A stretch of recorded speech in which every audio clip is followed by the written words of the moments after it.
करूँगी कि पिछले सत्रों का खुमार ही अभी नहीं उतरा कि मैं नई बात क्या कहूँ। जैसे कि पिछली बार बात हो रही थी मुख्य धारा, तो मुझसे अंजलि ने पूछा कि ये मुख्य धारा में क्या कोई है क्या जो वो डिसाइड करता है। तो ऐसा कुछ भी नहीं है। वो मुख्य धारा एक सवर्ण पितृ सत्ता का प्रतिनिधित्व करते हुए कोई व्यक्ति नहीं है, एक समूची एक प्रवृत्ति है जिसको हम मुख्य धारा कहते हैं। और इसके बारे में अक्सर मैं एक बात कहा करती हूँ कि मुख्य धारा का एक मज़ेदार सा षड्यंत्र है। जैसे बचपन में हमारे साथ नहीं होता था, बड़े भाई बहन खेल रहे होते थे और गोला बना के कहते थे तुम उधर जाके खेलो। यही स्त्री लेखन है, यही दलित लेखन है और यही प्रवासी लेखन है। तो हमें उस गोले में जाके नहीं खेलना है, हम बीचों बीच खेलेंगे क्योंकि अब हम परिपक्व हो चुके हैं। ये बात मैं दलित लेखन के बारे में भी कहूँगी, प्रवासी लेखन के बारे में भी कहूँगी और स्त्री लेखन के बारे में भी कहूँगी।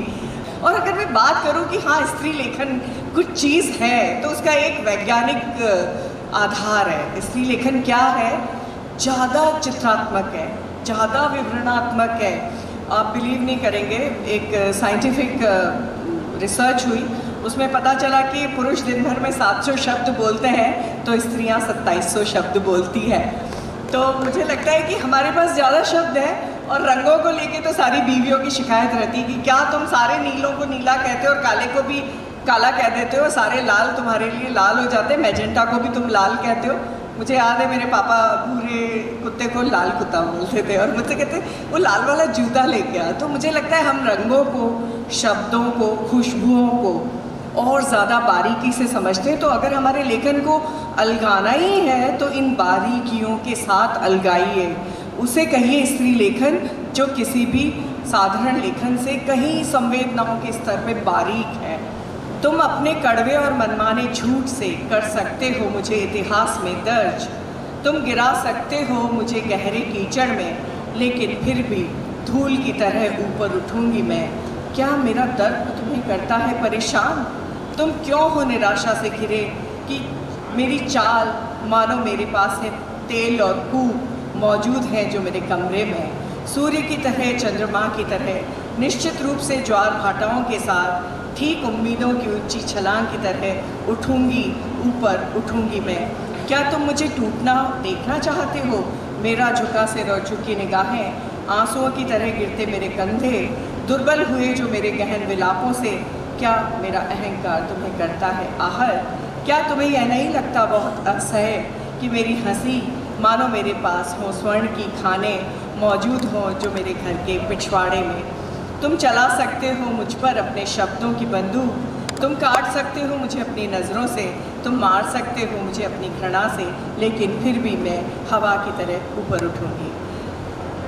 यही स्त्री लेखन की जड़ों में है। अगर हम बात करें स्वतंत्रता से पहले, अगर मैं बात करूं राजेंद्र बाला की, मैं बंग महिला की बात करूं जिन्होंने, ये लोग उससे पहले पुरुषों के नाम से लेखन किया करती थी राजेंद्र बाला, लेकिन उसके बाद में कुछ लोगों ने कहा नहीं अपने नाम से लिखो। तब भी बंग बाला तो अपने नाम से नहीं लिख पाई, केवल बंग बाला करके उन्होंने उस ज़माने पर में कहानियाँ दी।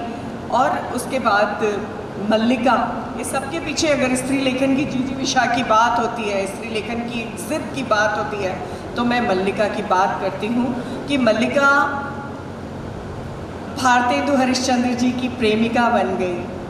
मल्लिका भारतेंदु हरिश्चंद्र जी की धर्म पोषिता बन गई, लेकिन भारतेंदु हरिश्चंद्र जी का जो लेखक मंडल था उसमें मल्लिका की जगह नहीं थी।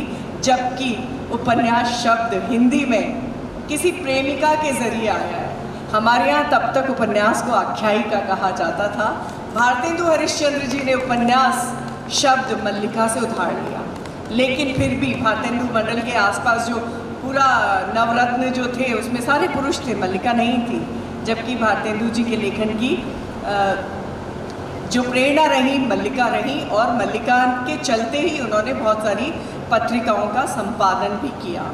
और एक और बात कि जब भारतेंदु जी की जीवनी की बात आती है, जब भारतेंदु जी की जीवनी में दो श्याम सुंदर दास जी और ब्रजरत्न दास जी की जीवनियाँ हैं, उनमें मल्लिका का नाम का चैप्टर में लिखा आता है चंद्र में कलंक और गुलाब में कांटा।